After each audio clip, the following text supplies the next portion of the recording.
2026 T20 world கப்ல India செமிஃபைனலுக்கு போகுமா போகாதா, அதுக்கான வாய்ப்புகள் இருக்கா இல்லையா, அதை பத்தி தான் இந்த வீடியோல பார்க்க போறோம். இந்தியாவுக்கு ஏன் இதே மாதிரியான இக்கட்டான சூழ்நிலை வந்துச்சுன்னா, சூப்பர் 8 மேட்ச்ல ஃபர்ஸ்ட் மேட்ச்லயே சவுத் ஆப்பிரிக்காவோட படும் மோசமான தோல்வி. இந்த தோல்வினால இந்திய டீமோட நெட் ரன் ரேட் மிகவும் கீழே இறங்கிருச்சு. அதுவும் -3.800க்கு மாறிடுச்சு. இதனால இப்ப இந்திய டீம் விளையாடுற குரூப்ல சவுத் ஆப்பிரிக்கா, வெஸ்ட் இண்டீஸ் நல்ல ரன் ரேட் வச்சிருக்காங்க. வெஸ்ட் இண்டீஸ் பார்த்தீங்கன்னா +5.350, சவுத் ஆப்பிரிக்கா +3.800.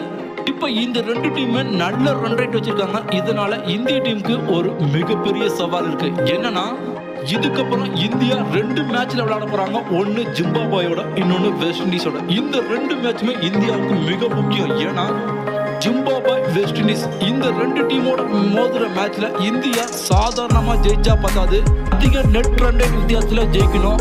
அந்த 2 டீமையும் அடிச்சு கதற விடணும், அவங்கள ஓட விடணும். அப்பதான் இந்தியாவுக்கு செமிஃபைனல்ல விளையாடுறதுக்கான வாய்ப்பு பிரகாசமாகும். அதுக்கப்புறம் சில மேஜிக்லாம் நடக்கணும். இவங்க ஜெயிக்கணும், இவங்க தோக்கணும் அப்படிங்கிற மாதிரிலாம் பல மேஜிக் நடக்கணும். ஃப்ரெண்ட்ஸ், எப்படியும் இந்தியா செமிஃபைனலுக்குள்ள போயிருவாங்க அப்படின்னு எனக்கு நம்பிக்கை இருக்கு. நீங்க என்ன நினைக்கிறீங்க அப்படின்றத கமெண்ட் பண்ணுங்க. வீடியோ லைக் பண்ணுங்க, ஷேர் பண்ணுங்க.